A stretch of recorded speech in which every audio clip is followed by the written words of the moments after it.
So hello and welcome to another episode of Unboxing Women, where we explore why women in business are often called such a bitch, with a focus on the music and entertainment industry.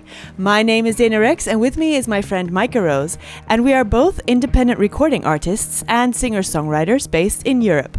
You can listen to us on our YouTube channel and on your favorite podcast platform. Today with us is Steph Maksimow. She is an accomplished marketing and PR professional with over 10 years of project management experience in building and promoting brands. In 2016, Steph became a published author with her work on music publicity of the digital age, making her an established panel speaker and launching her career in music publicity and artist management with the Catalyst Publicity Group and Outer Loop Group. Now she's the owner and executive director at Whoa, That's Fresh LLC. I gave it a schwung. So WTF Publicity for short, where she strategizes with her all-female team about campaigns for her music artist client base. So with us all the way from Seattle, welcome to the pod, Steph. Hello, thank you for having me. Let's start off with what WTF Publicity does exactly and how you came up with the idea. So does everybody know we just, or we still are in a pandemic? And yes, we are. We wish we weren't.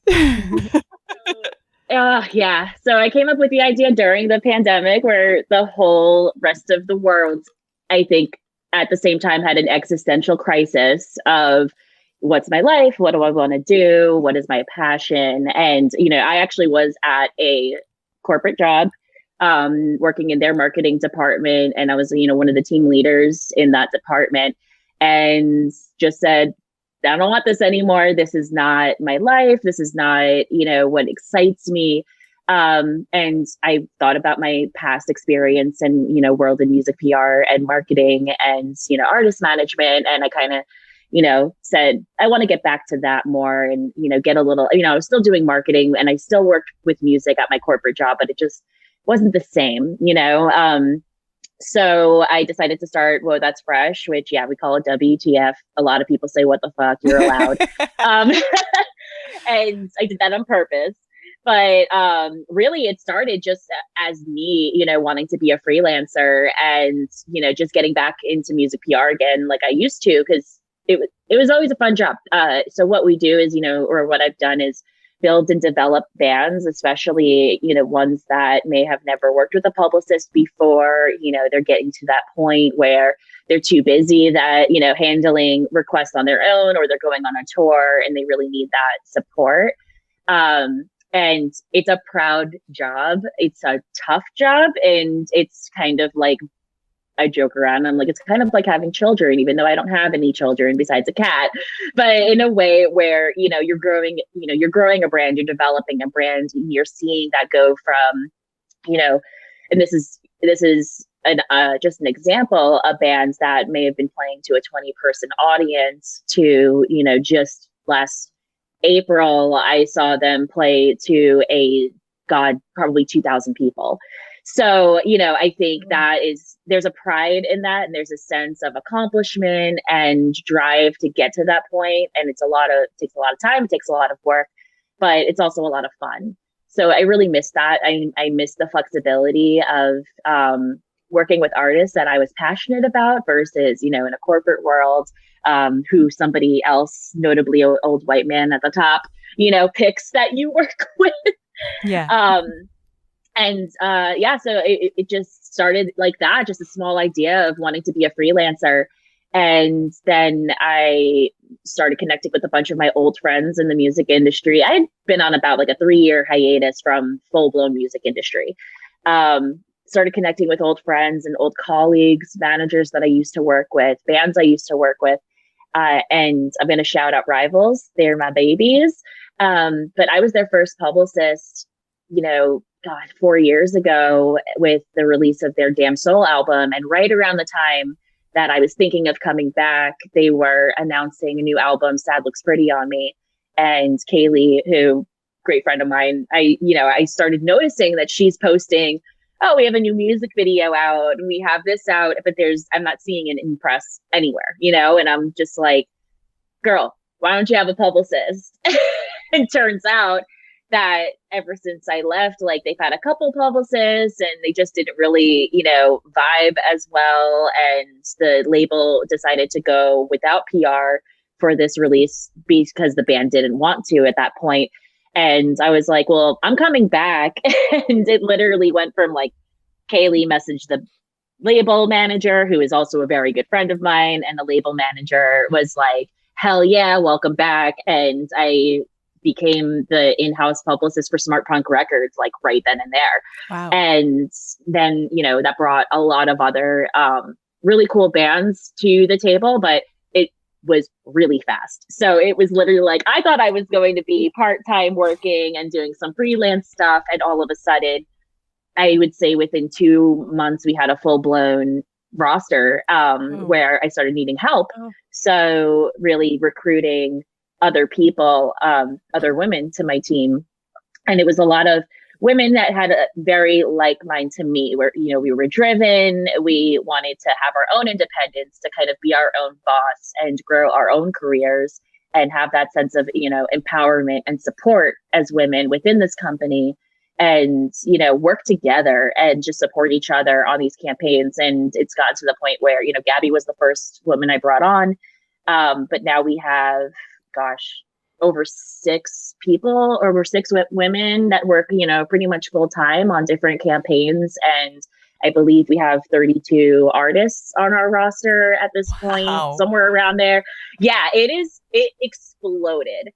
So it was really awesome. I mean, that's kind of how, WTF started, but, that was the idea of it, and kind of how it's evolved into this, supportive network of women that just work together and hustle on these campaigns. And, we do everything from tour press to album release announcements to, just single campaigns. And also, we just do retainer publicity as well. And because of my personal experience and love for events, we also do events and festival PR and conferences and, nonprofit work and stuff like that as, some extras. So we have a pretty diverse service capability. And that's why I say it's public relations and marketing.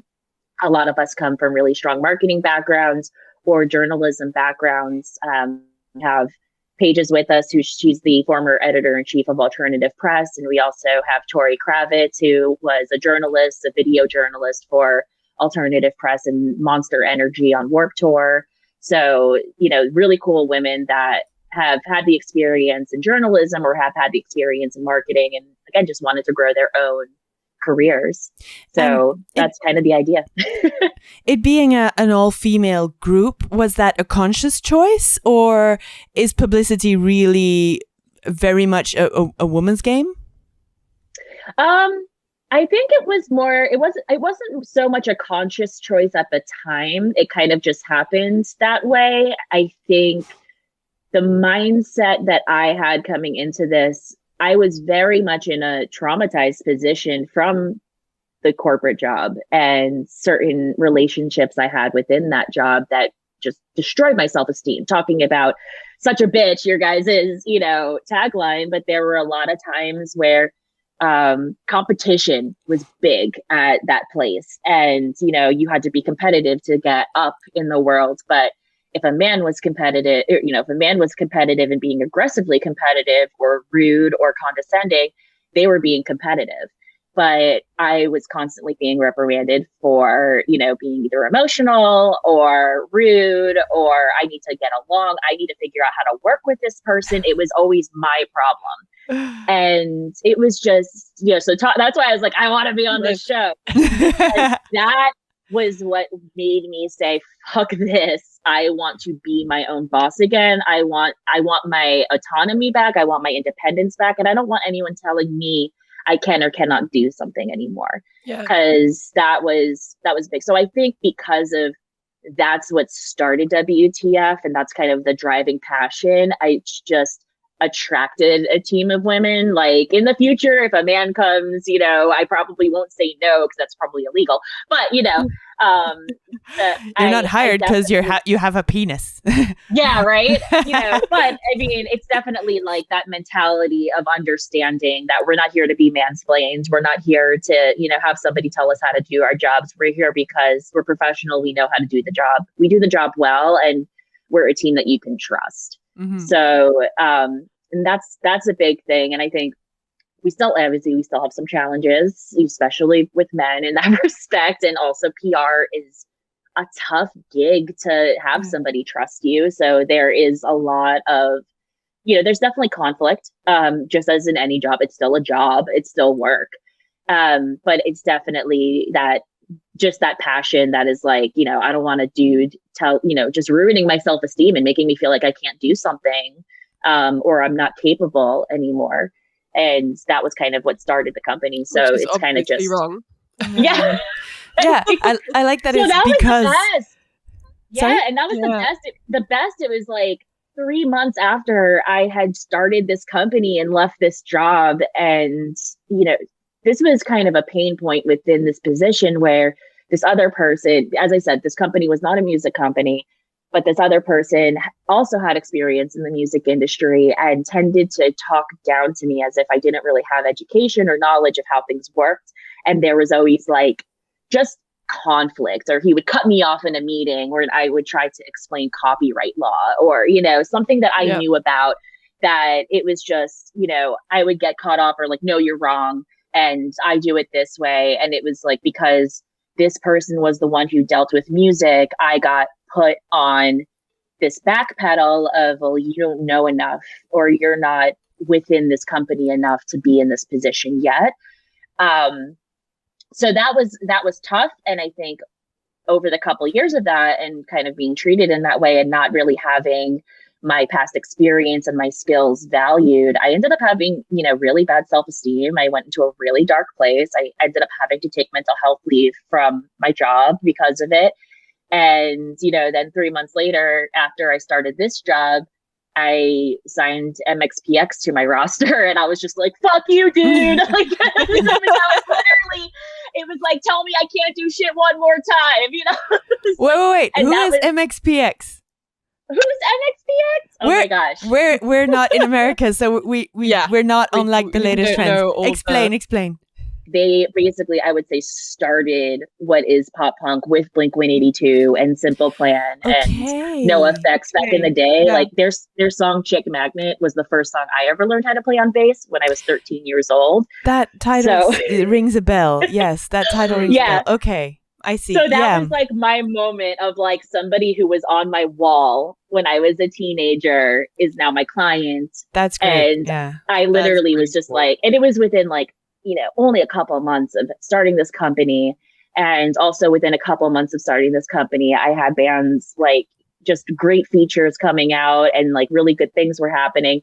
So it was literally, I was kind of, you're going to laugh. I was aggressively posting on Instagram, like all of the successes that I was having so fast in the beginning, because I was like, I want this fucker to see this, because he made me feel so much like nothing for so long.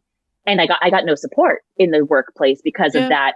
Well, you're aggressive and he's competitive. And it's like, no, I am being competitive as well. But because I'm a woman, my attitude was being perceived as aggressive. And, I think that was one of the, things that I never want to have to experience that again. And I also never want any of my girls to experience that. So that's, part of just like our whole mentality of how we work together too. We're always there to hear each other out. We're always here, nobody is below anybody. We all may be at different levels of learning and experience within this world. But if you have an idea, you could be an intern and you have an idea and it's going to be validated and it's going to be valued and you're going to be heard, because women don't get that a lot. And, especially in a man-driven world. So that's kind of why I was like, yes, like, let's start this. That's really cool. That is a really, really cool kind of basis. I'm just confused about one thing.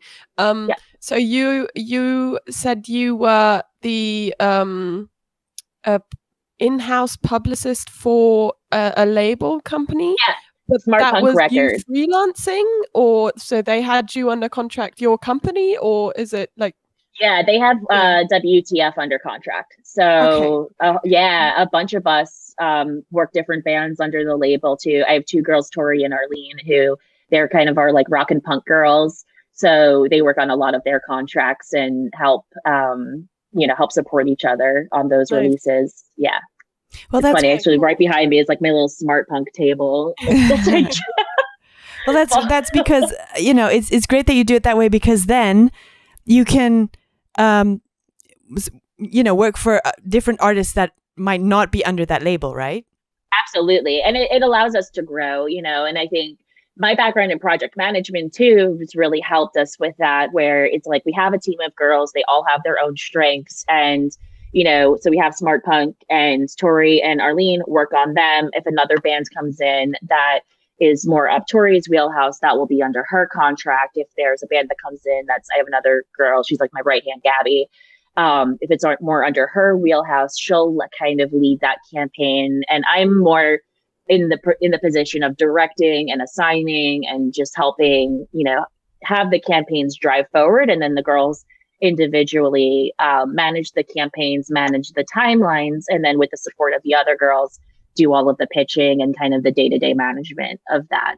So we're able to bring in anybody. So it's basically, so with the label, they hired WTF as WTF for either, the whole, their whole roster, like I do with Smart Punk, or I have some deals with other labels such as 1RPM or Pure Noise Records, where I'm working with one or two bands under their roster, and then they hire through the company. So it could be any of our girls. It's not just me. It's kind of, a collaborative situation where we can project assign and make sure that our bandwidth isn't too thin. Mm-hmm. Yes. And it's all very rock and punk based, I have the impression, or do you also do for the most things? part? For the most part, but we do a lot of indie as well, and some pop. And it's funny because emo is kind of becoming pop now, but I would say it's like more, I guess, like emo rap or hip hop. That we have some artists that are more in the hip hop realm. We have an artist who is more singer songwriter and kind of indie in that respect, and then we also have a couple indie artists and EDM artists as well. So cool. That's more, so very diverse. Very diverse. And I think, that was always how, just first of all, my music taste is very diverse. So it's more like, if I love the music, or if somebody on my team loves the music, we're not going to say no, because if we love it, we know somebody's going to love it, and that's really what we like to work with. And actually, you'll even, we don't even do, national or international boundaries. We have a band who they're from San Jose, but they toured in Mexico, and we have two girls on our team who can pitch in Spanish and pitch down in Mexico, and got tour press like out in Mexico and kind of in like the Latinx scenes for them. And we also had a singer-songwriter who, she was living in LA going to school, but she was from Poland. So we kind of did some Polish press as well. Really? So we got her international.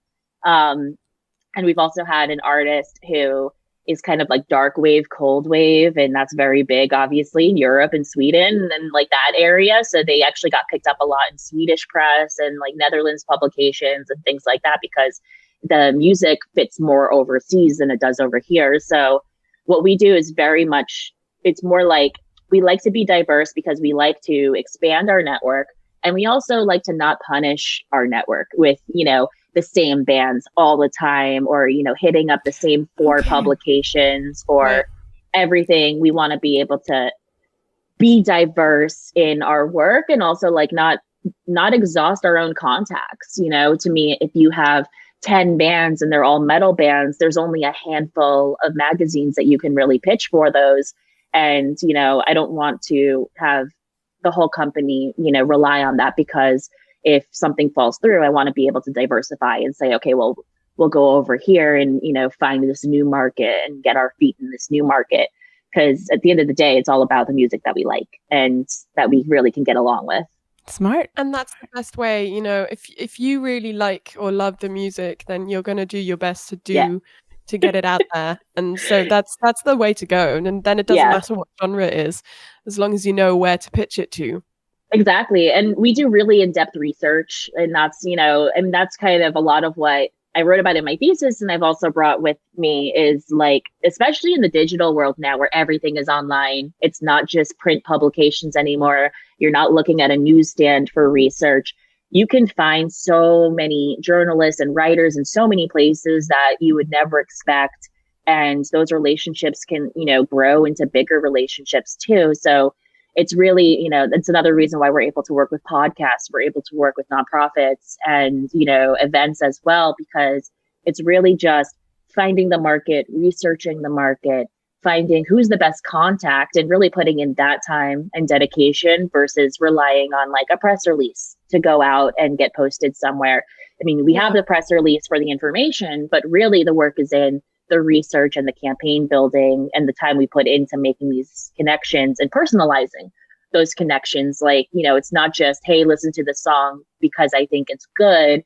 It's, hey, I noticed that you wrote about this person on your blog, and I think you'll really like this song because it's similar and in this way, and really kind of making that more personal connection to them. That's like, hey, I took the time to make sure that you're actually going to like this versus that's very important. Just listen. Yeah. Yeah, that's very, very important.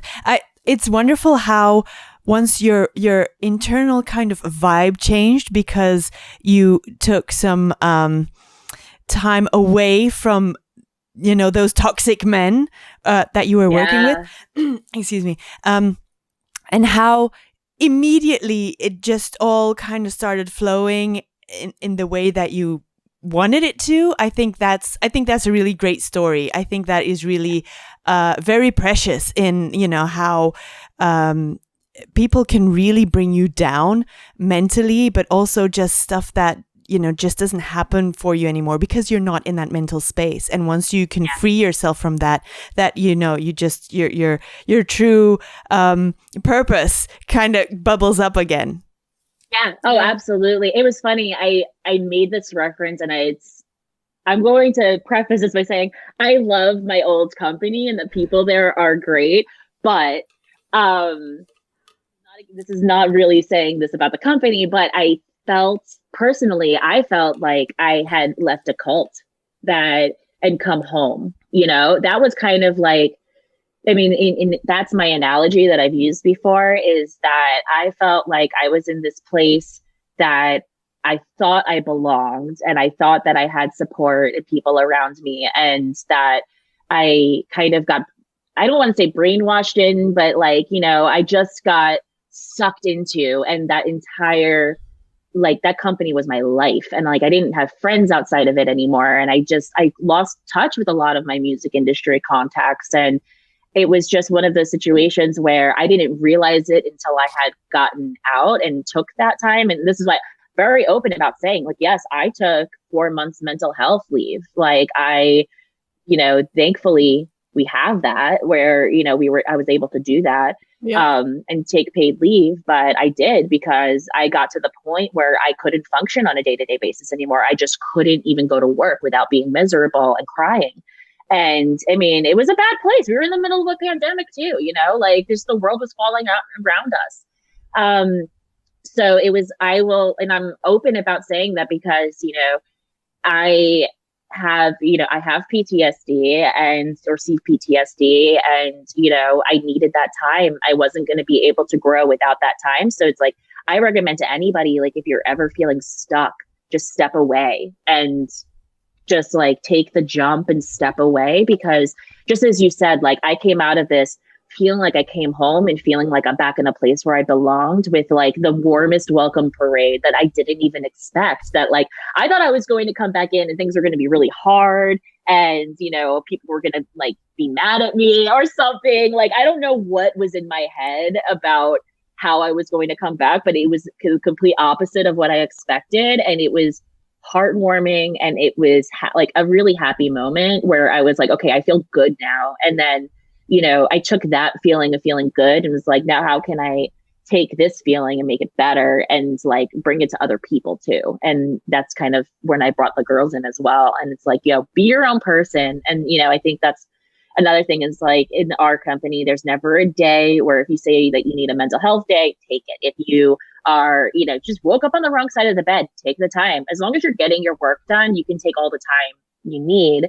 And if you can't get the work done, at least let us know so we can figure out how to support you. And, and that's really where we ride on, because there's so many companies. And I think it is like a men-driven mentality of like, just work yourself into the ground. And like, once you're working for somebody, and this is a big man thing, just talking about the man thing too, this happens with managers sometimes. So like once they pay you, it's almost like you're their property and you must do everything that they say, or else you will lose your well-being and your job, and your health. So it's almost like it's almost an abusive relationship in that way, when people are kind of like, you must do this, you must answer to my every beck and call, and especially when that's not the way it works.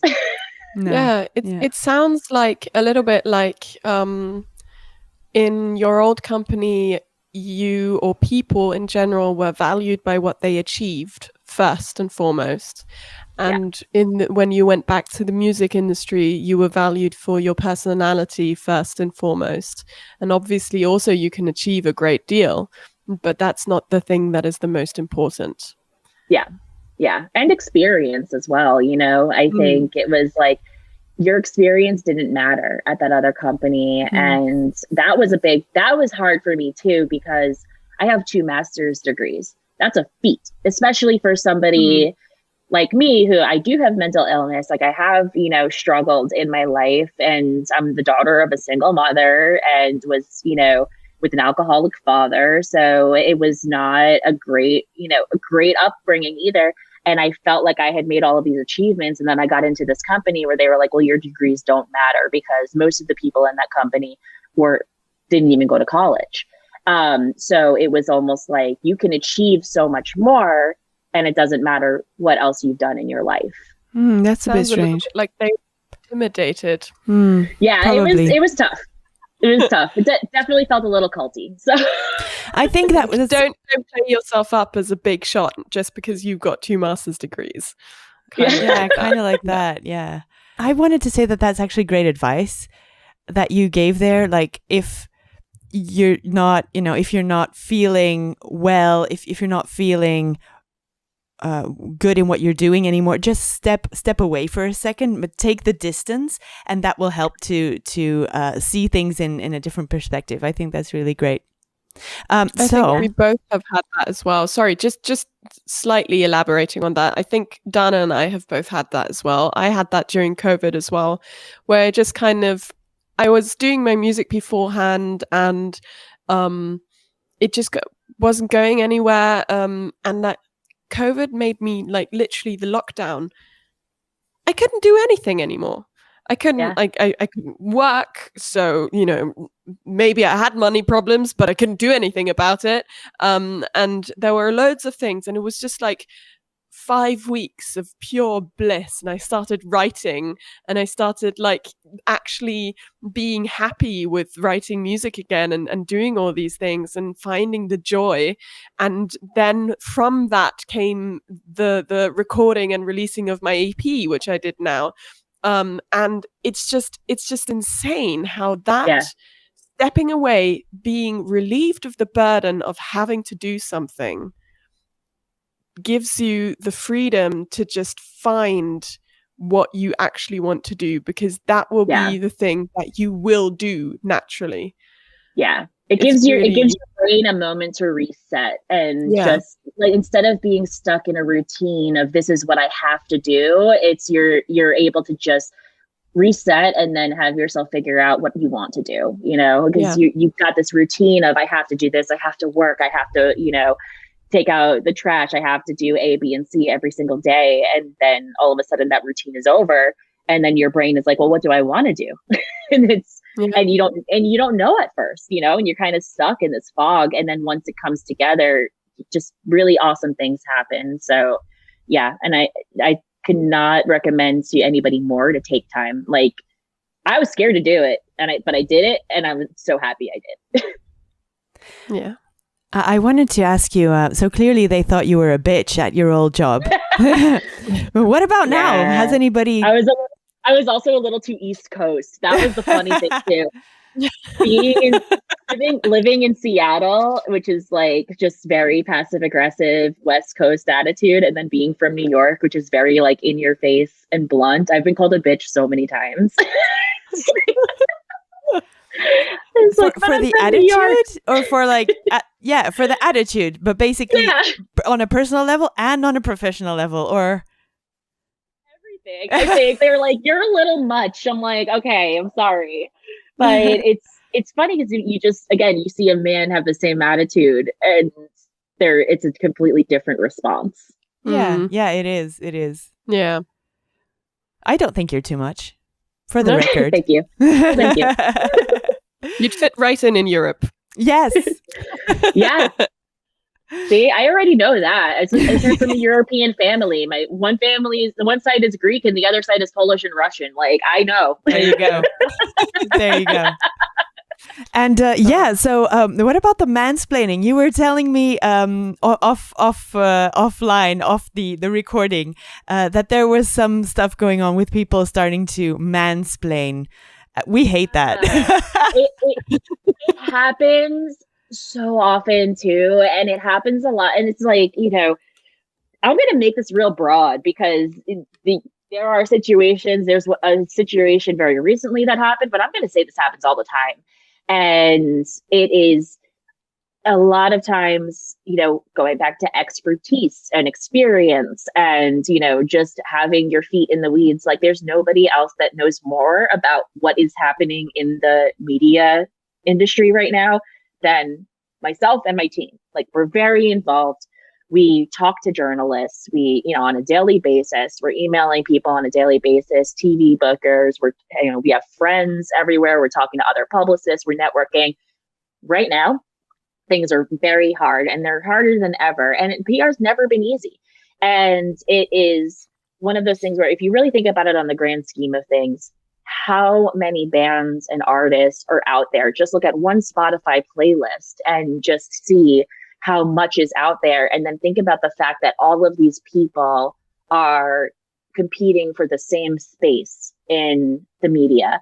And obviously, the people signed to major labels are going to get the first call at that space in the media. And then emerging artists is way at the bottom, So it is like, you got breaking news, you got label artists, and then you've got maybe budding artists that are on tour and doing a bunch of stuff and with other bigger artists.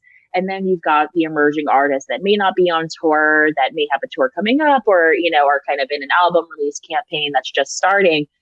You're not going to get on Rolling Stone tomorrow, and you're not going to get on the cover of a magazine, in 3 days.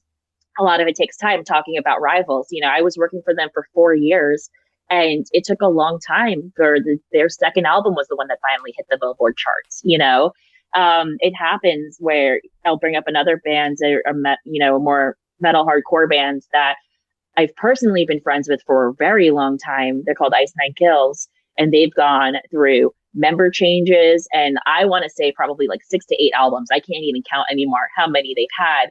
And they're now getting to the point where they're getting like world recognition, and it's been at least 10 years for them. So I always say publicity is a marathon, not a race. But manager men like to tell me that I'm wrong all the time. Of course they do. That's what they do. What are you talking about? I can call my friend at NPR tomorrow and get this posted. And I'm like, no, you can't.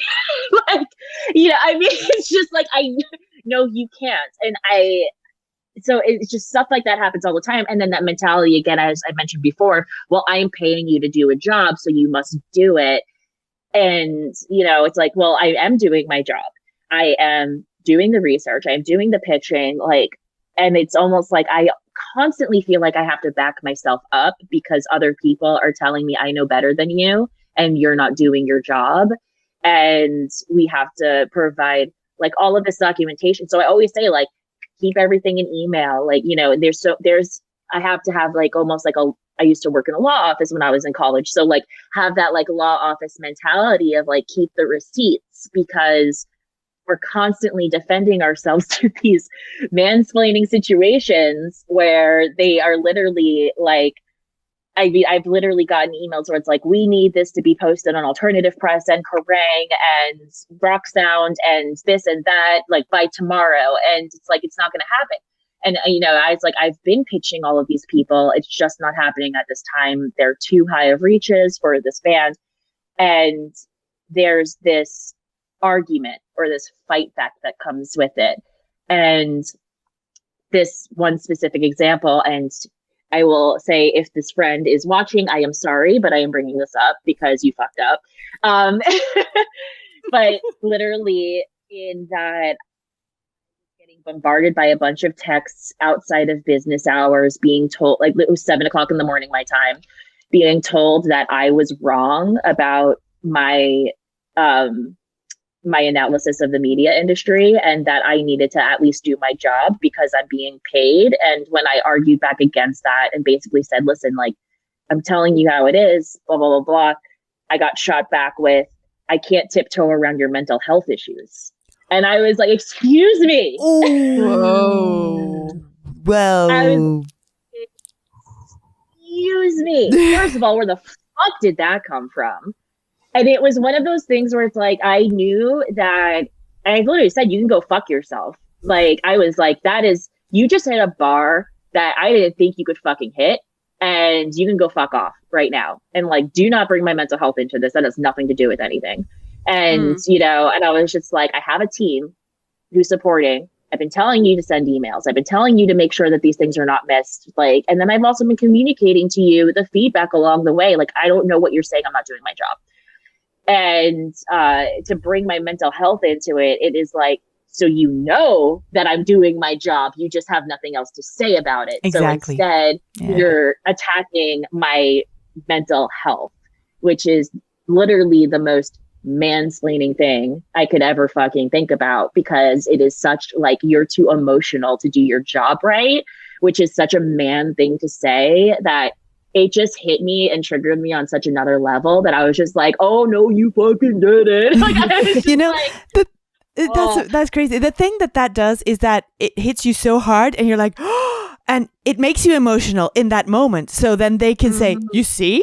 And it's like, you know what? I can send you a full fucking report of how many emails we sent, of the responses. And then like 2 days later, I did get a big response, you know? So it's like, it takes time, and just listen to me when I say that things take time and they're not going to happen overnight. And if I say it's not happening right now, just take it and don't argue, you know, and it happens all the time.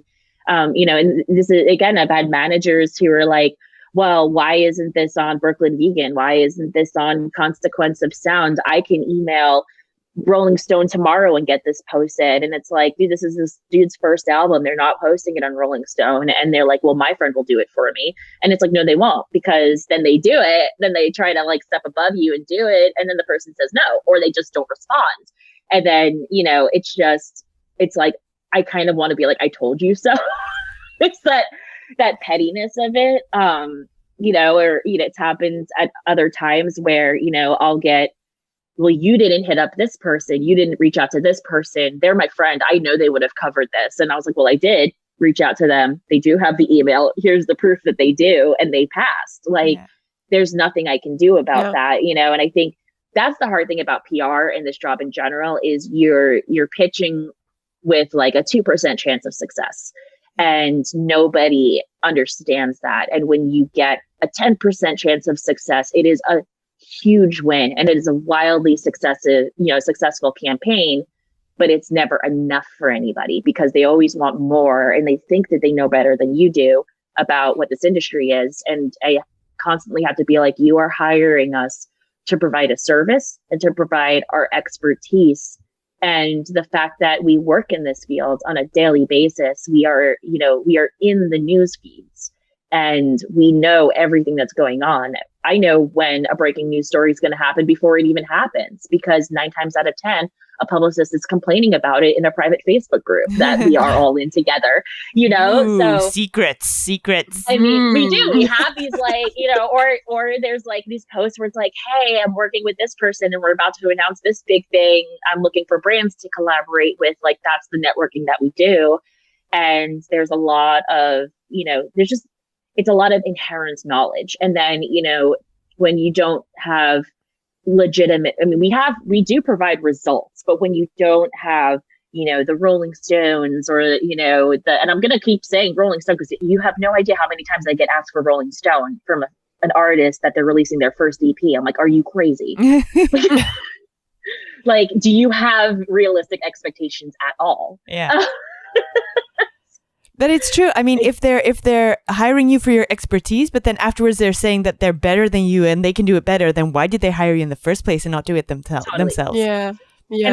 And it's just to knock you down and make you feel like you didn't do the job right. It's to most of the time it's to make them feel better about, how they're spending their money, because PR is expensive, and it's expensive in the way that a lawyer is expensive, because, and I make this analogy all the time. If you're thinking about hiring a publicist, think about it like you're hiring a lawyer, because you're paying a publicist for their time to pitch your case, just as you would a lawyer to defend your case. And if the lawyer doesn't win your case, they still have to get paid for doing the work that brings it up to the board. Yeah. And that's exactly like a publicist. You may not get a 10 out of 10 every time when you're pitching a case, but we're out there doing the best that we possibly can on your behalf. We still deserve to get paid for that. That's still time and dedication and research and work. But just because it's not something that can be handed over to you on a silver platter, people don't think it's quantified. So I always make that analogy. It's like you're on a retainer, just like you're hiring a retainer with a lawyer. You're spending money by, you're spending somebody's hourly wage. Really, it's expensive, because if you want that time from them, then that's what you're going to have to pay to get that time and dedication. And that's why it's like, when people come at you and they're like, well, why am I not on this? Or why am I not on that? And blah, blah, blah. Or texting at like 9 o'clock at night or 7 o'clock in the morning. And, it's just like, the personal boundaries get lost. The, professional boundaries are just completely blurred. And I think it's like, you really have to think of a publicist as if they are a part of your team, as if a lawyer is. They're not your on-call person to complain and yell at and tell them that they're not doing a good enough job. Yeah. Absolutely. I think yeah, you're absolutely right. I think though that it's a little bit underplaying as well what you do, because it's not just your work, like you were just saying, it's your life. I mean, you have this network, they're friends of yours. So it's in essence, your whole life kind of revolves around this. I'm sure you have friends outside of publishing, but you need to meet up with these people outside of work as well, to just kind of, because you like them or whatever. And it's just and you need to keep a good relationship. Exactly. And, it only works with trust and with knowing people and being in these Facebook groups, which probably also are outside of work time. So it's just a lot of things that go into it. That is like a lawyer, when he goes home, he can probably just go home unless it's like a really important case. But for you, it's like, it's very constant. And I think that takes a lot of dedication and love for what you do. So yeah, totally. So it hurts when you get those like mansplaining situations where they're like, you're not doing your job right. And it's like, no, I am. You just don't know what my job is. Yeah. And maybe you should explain it to them. Try doing my job. Gosh. Yeah. So we joke around all the time about how we're going to make like a webinar of me explaining what PR is to like people, and like just chart, like whenever somebody, like you get 3 stupid questions as a manager. And I'm sorry to all the managers I work with, but this is true. You get 3 stupid questions, and after the 3 stupid questions, you have to pay $100 to watch my webinar. Do it. I want to see this work. Like my passive aggressive way of just being like, stop it. Well, on that note, I think that's all for today. So thank you for tuning into this week's episode of Unboxing Women, and thank you, Steph, for coming on the show. We've had an absolute blast. Thanks, ladies. If you guys want to connect with Steph, be sure to check out her socials, which you can find in the show notes below. And if you've ever had an experience you'd like to share with us, send us a DM or tag us in your post with the hashtag #suchabitch. My name is Maika Rose, and I've been chatting with Rexx and Steph Maksimow. This is a weekly show, so make sure to tune back in next week, same time, same place. Thanks again for listening, and we'll see you soon. Bye. Bye. Thank you.